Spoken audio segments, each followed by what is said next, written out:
What is up, everybody? Welcome back to another edition of the Sheehan Show here on Sherdog.com. My name is Sean Sheehan and I am back with another episode of the betting show as we have MMA from all over the world this weekend. We have a very, very good one championship card, which is a small enough card in terms of the mixed martial arts, but there's some very good fighters on it and some very good fights on it.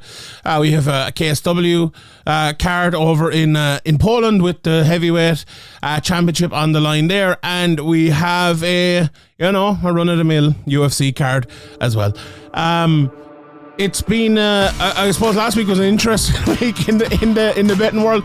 Now, if to review my bets from last week, I gave my flyer last week. The price when I looked at it on Best Fight Odds was the flyer Alexander Volkanovski via TKO at plus 370, which did hit, but I'm not counting it as a flyer. Looked at it in the end, the price was around plus 200, and I'm like, no, that's not fair. That's not a flyer. So I'm going NA on the flyer last week, but I am counting that as one of my bets. I'm going to go for 5. So I went 2 out of 5 in the bets last week. Not great.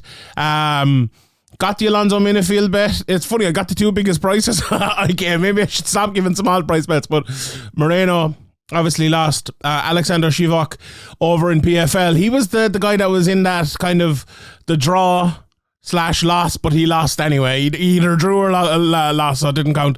And in Jalen Turner as well, who was part of, one of the comebacks of the year. So not the best look. We've had a lot of luck over the last while, but Volkanovski did hit. The Volkanovski wins by TKO KO.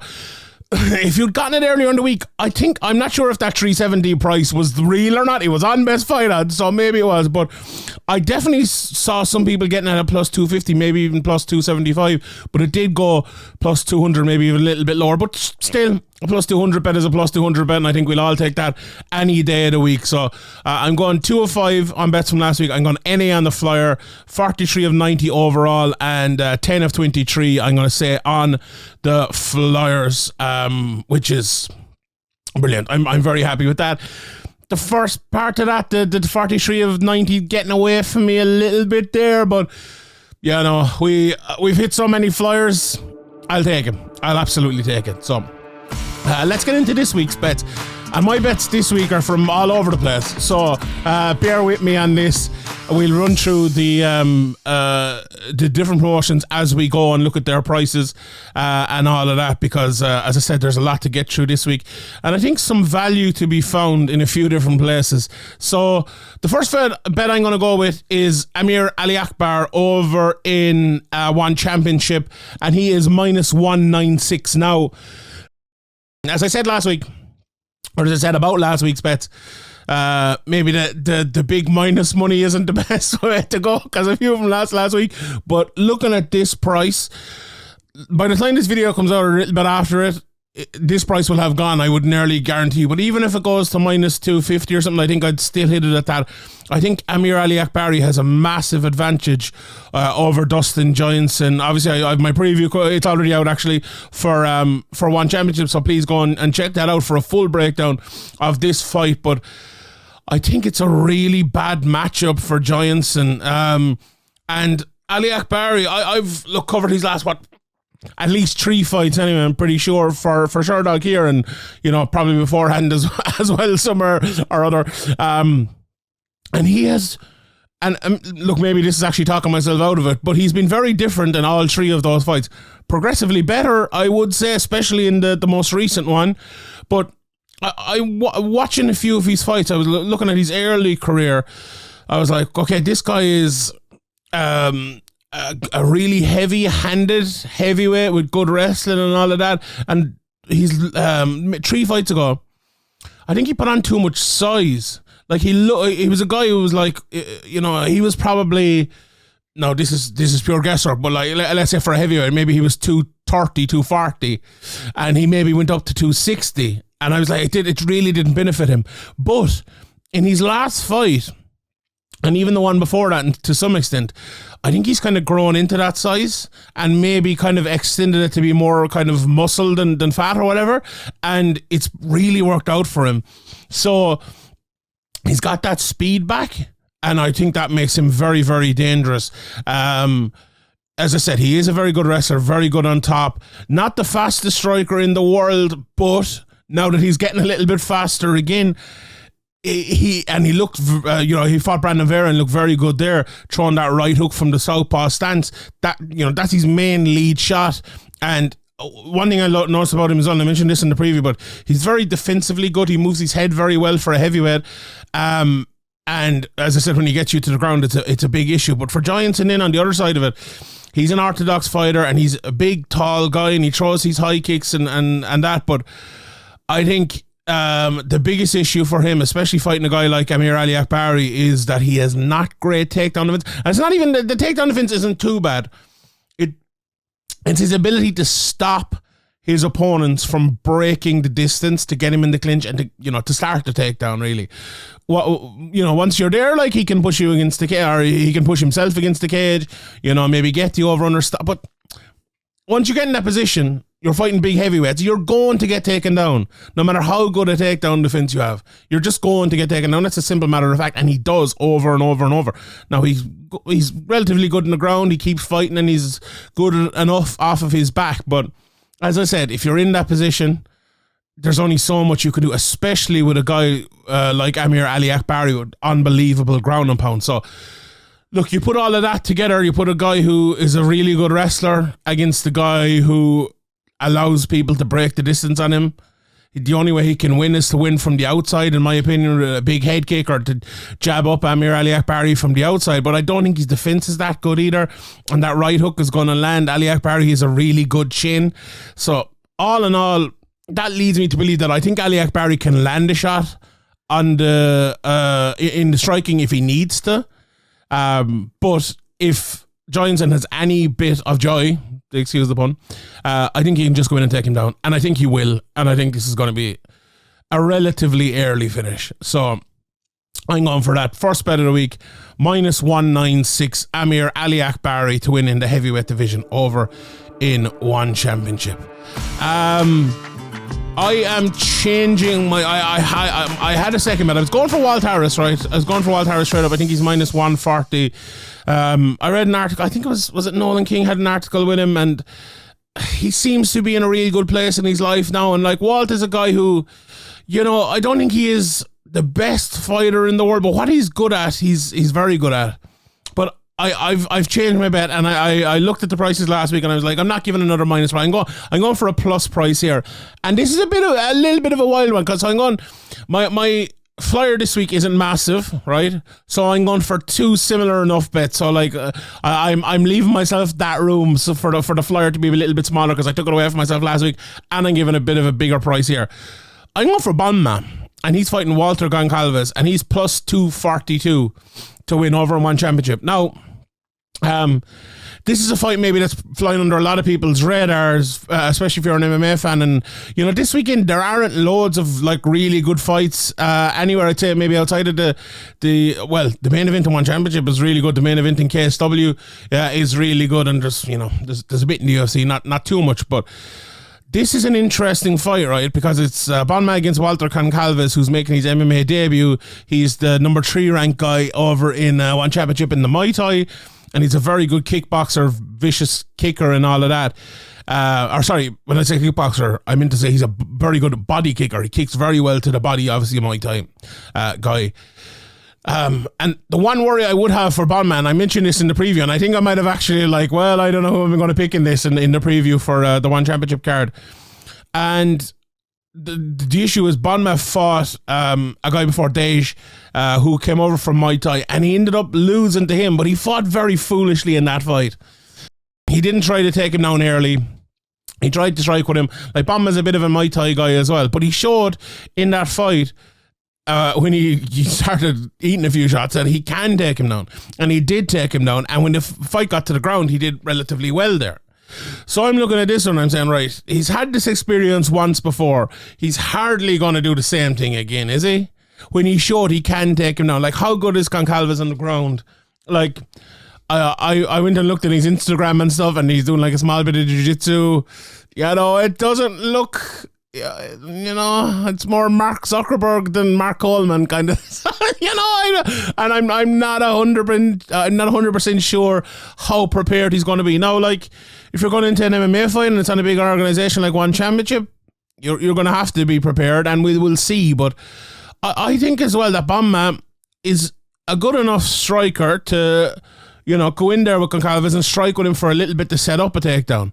But it all come down. This all comes down to Banma. I think the whole plus 242 bet here comes down to how smart he is, and if he will actually do what he needs to do. If he doesn't, okay, well, all bets are off, literally. But I just have a feeling. I just have a feeling he's going to do it. I have a feeling he's going to go for the takedown. I think as well, a big thing here, I think the pace of Muay Thai is a very different thing to MMA.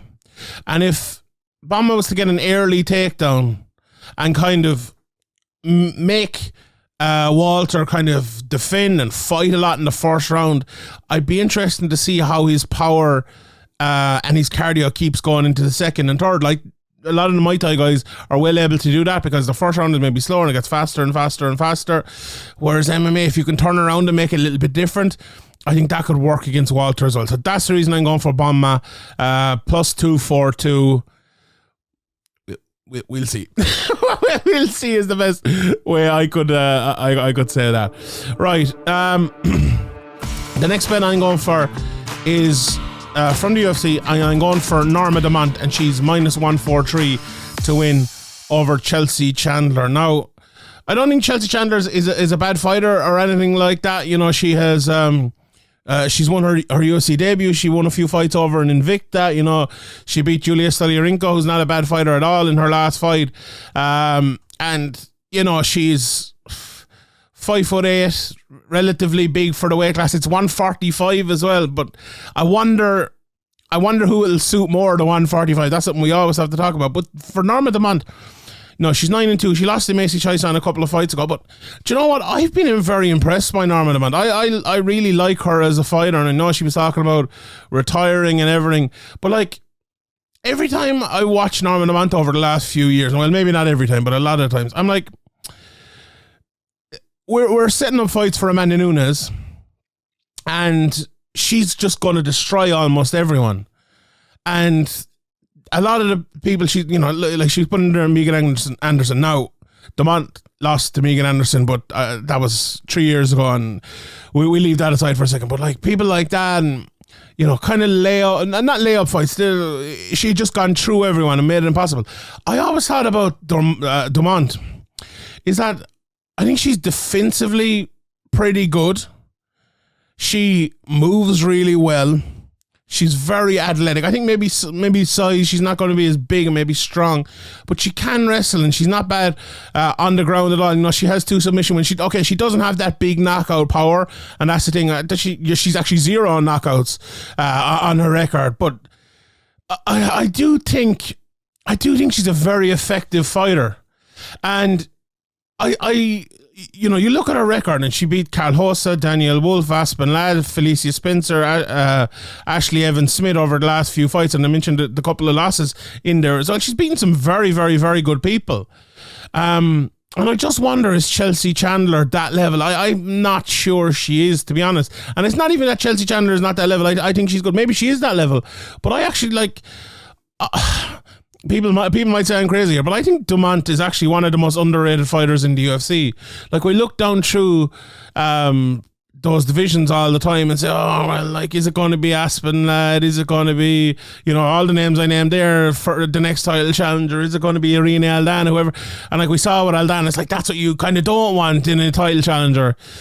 But I'll say this again, I always thought about Dumont, maybe she could offer something a little bit different. Now, the other part of this is, right, look, I think I've said what I said there. I think is the reason why I think she'll win this. I think she's defensively good. I think she can strike, and I think she can wrestle.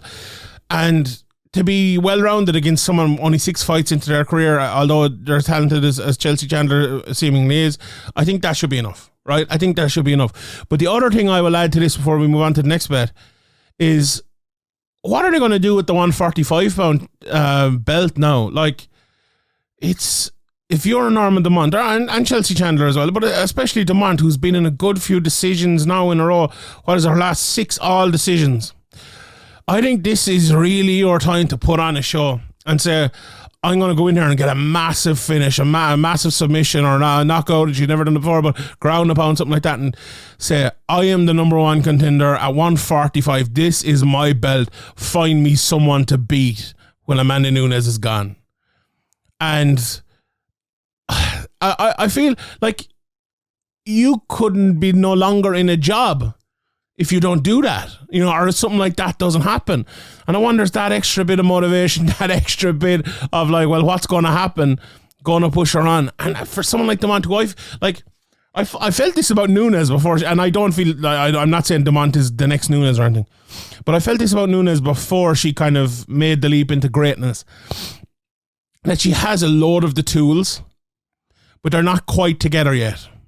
And there's some like extra like spark missing. And I feel like for Dumont, this could maybe be that spark. So I'm going to go for her. I think it's a very good price, honestly, a minus 143. I'm going for Norma Dumont. Right, fourth bet of the week is from over in KSW.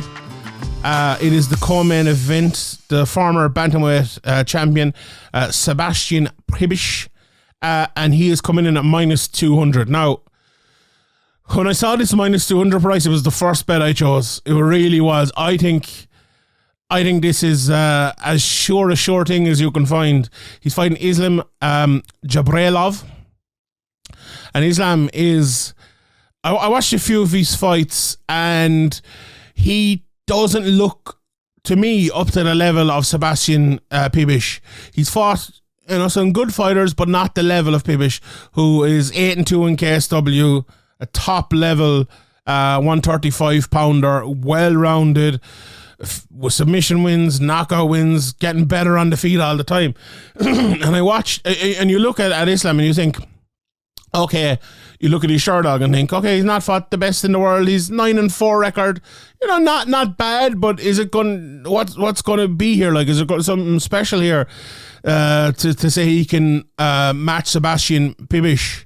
And in my opinion, there wasn't anything special. I went to watch a few of his fights, and I think, look, if he gets on top of you on the ground, he's good. He's a good offensive grappler. I wouldn't even say wrestler. I don't think his wrestling is amazing, to be honest.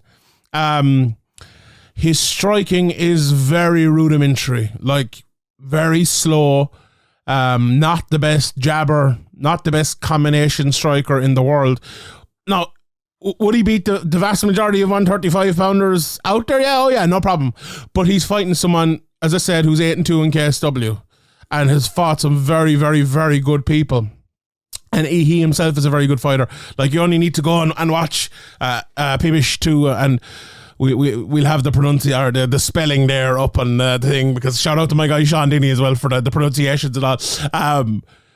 If you look him up, there's a few of his fights on YouTube and stuff. You can just see the way he moves.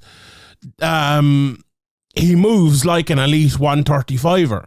You know, if you put him in there in the UFC in the top 15, he wouldn't be out of place. You know, you could see him in there against a Pedro Munoz or a Chito Vera or something like that. And I'm not saying he'd go to the top and win all those fights or anything like that, but he could definitely go with those guys. Would I say the same for Islam? No, I wouldn't. I don't think he's at that level. And that's why I think this price of minus 200 is a really phenomenal price. I think it's way too big. I think Przybysz will beat him on the feet. I think he'll tie with him on the feet.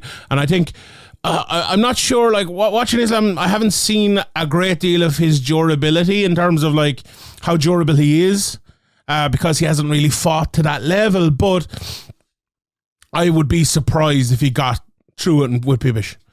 So I think Przybysz will get the finish, but I'm just going for him straight up at minus 200 to win that fight.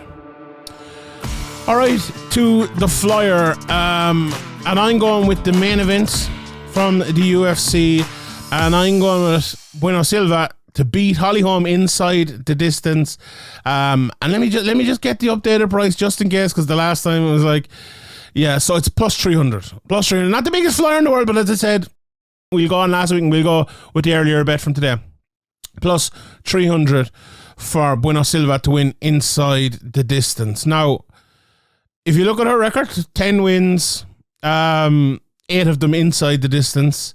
Holly Holm, she hasn't been finished loads of times. 2 of her 6 fights have been finished when she does get finished. I just think, again, I said about Norma Dumont, I think she's underrated. I think Bueno Silva is very, very underrated as well. Like, she has won her last 2 fights in a row via submission. Okay, maybe not against the best fighters in the world, but she's kind of, she's sneaky. She's a better striker than you think. She's very good grappler. She'll catch you in something. She's very strong. She has good takedowns. I just, like, you look at Holly Holm, right? And you think she's 41 years of age. She went in there last time out against Yana Santos, and, people did wax lyrical about her a little bit. And, and they should have, it was a good performance. But with all due respect to Yana Santos, she was fighting Yana Santos, and I don't think Yana is up to the level that we're talking about in UFC main events, or talking about going and fighting for the titles, And I think Bueno Silva, looking at her last few fights, I know, look, before that she did lose to Manon Fiorot, and she was, she had not an iffy record, but in 4 fights there, she only won 1 in between 2020 and 2021.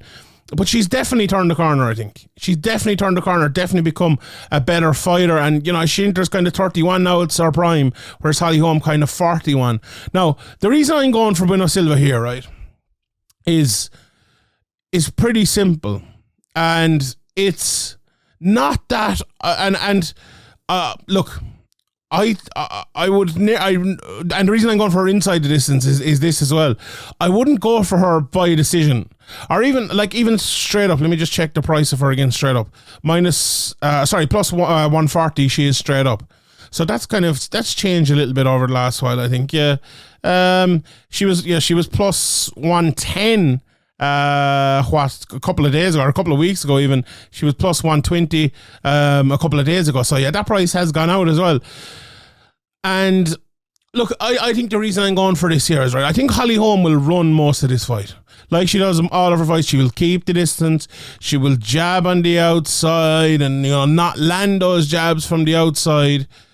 But I think at a certain stage, what Bueno Silva has been doing over the last few fights, and it's easier said than done, especially against Holly Holm, but she's been able to break into that distance, and she's been able to force the fight to the ground in moments.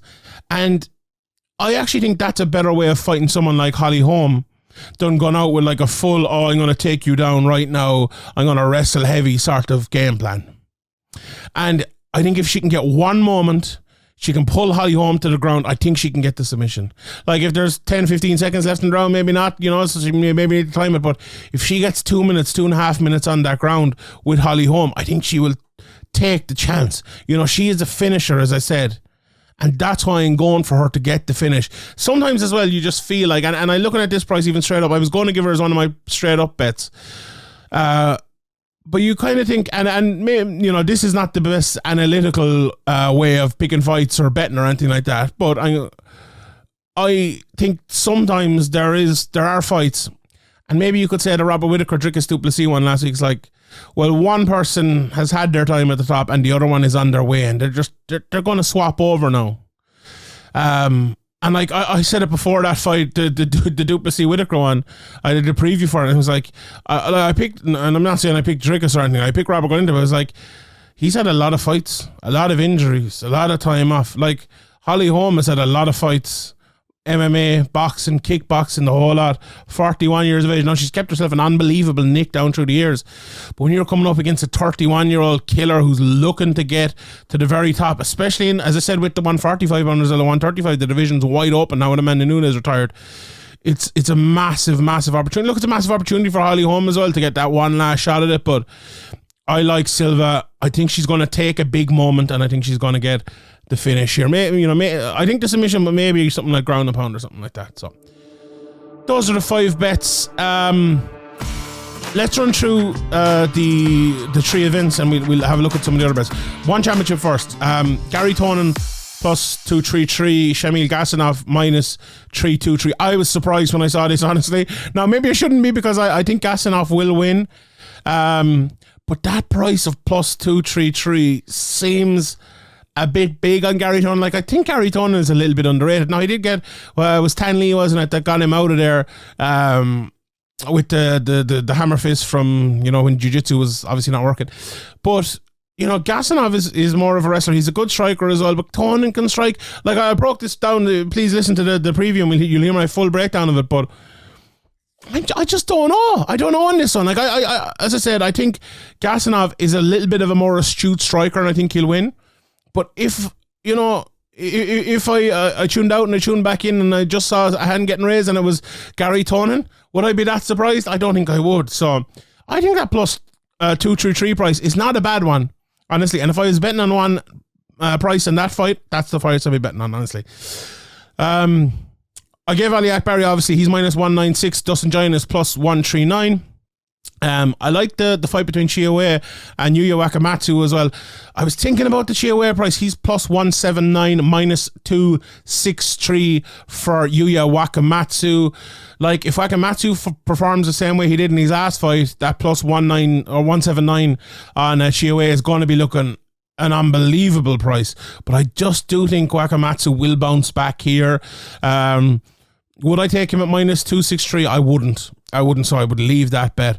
We spoke about Gonvalces minus 370 plus 242 for Banma, and in the last fight, MMA fight, One Championship, I really love this fight. This might be my favourite fight of the weekend, honestly. Aaron Canarte plus 233 against Akbar Abdullayev at minus 345. Again, a little bit wide, I would say, but I would not be betting on Canarte here. If anyone listened to the preview, they know how much I like Abdullayev. I think he's a very good fighter, but would avoid this because Canarte is also a good fighter. You'd never know, there might be an upset there, but I'm gonna go with Abdullayev in that one. KSW. The pronunciations here are going to be difficult. Filter Freeze anyway is minus 500 plus 350 over Sion Bajor. You know what? I think that is actually a little bit wide. Bayer's not a bad fighter at all. Now, I am picking Filter Freeze, but I don't know if that's... I would have probably said minus 350 for the Freeze in that one, but I do think he's a favourite and I do think he will win. I mentioned, obviously I gave the Przybysz fight as one of my bets and gave him inside the distance. Did I mention that? I think I did. Him inside the distance is minus 200. If I didn't say it properly earlier, minus 500 to win straight up, plus 350 for his opponent Islam. Damian Janikowski is the underdog, plus 150 over minus 188. Serat Keshik. Yeah, again, as I said, I have a full preview out for KSW as well, so feel free to check that out. There's a lot of even fights on this. Stokic and Wojciech, minus 300 for Stokic. I think that's just about right as well. And I think the Lesko against Nikolic fight, minus 275 to plus 210. Lesko being the favourite there. I think that is right as well. Henry Felipe in Ireland's own fighting Christian Kazabowski. He's only plus 125. Minus 150 for Kazabowski. I thought that'd be wider as well, to be honest. And I was thinking, like, if Felipe was maybe plus 200, I would have thrown him in there as a bet, but not at that price. I think the bettors are wise to how good actually Felipe is. So that's a one I would probably avoid there. And yeah, you can check out the rest of the prices. Damien Seziak is a big favourite as well, minus 450 over Pascal Hitson, and those are kind of the main fights for KSW. Then in the UFC, so the straight up betting on Holly Holm, Bruno Silva, as I mentioned, minus 175 for Holm, plus 140 for Silva. I'm going for Silva straight up there. As I said, inside the distance is my bet for Silva, plus 300. If you like Holm inside the distance, plus 400. Holm by decision, plus 125. Look, that'd be the next bet I'd be going for, I think, if Bueno Silva didn't win. I don't think Bueno Silva will win the decision. She is plus 400 to win the decision. I don't think that will happen. So, one of the two of those would be the one I would be going for. Jurayev against Park. Park the favourite, minus 160. I do like Park. I'd probably go for him there as well. Parisian against Harris. As I said, I do like Harris at minus 160, but he's been out for a while. I did leave that bet to the side, and maybe I'm right. Maybe you look at this one and bet on him the next time, type of thing. We spoke about Dumont. Ottoman Eitzar plus 100 minus 125 against Francisco Prado. It depends how Eitzar turns up. He can be good or he can be not so good. So pick that one yourself. And the same might be said for Terence McKinney plus 120. I like McKinney inside the distance if you can get that at plus 165. Rather than McKinney straight up at plus 120. I think that's probably a smarter bet, and I would go for that.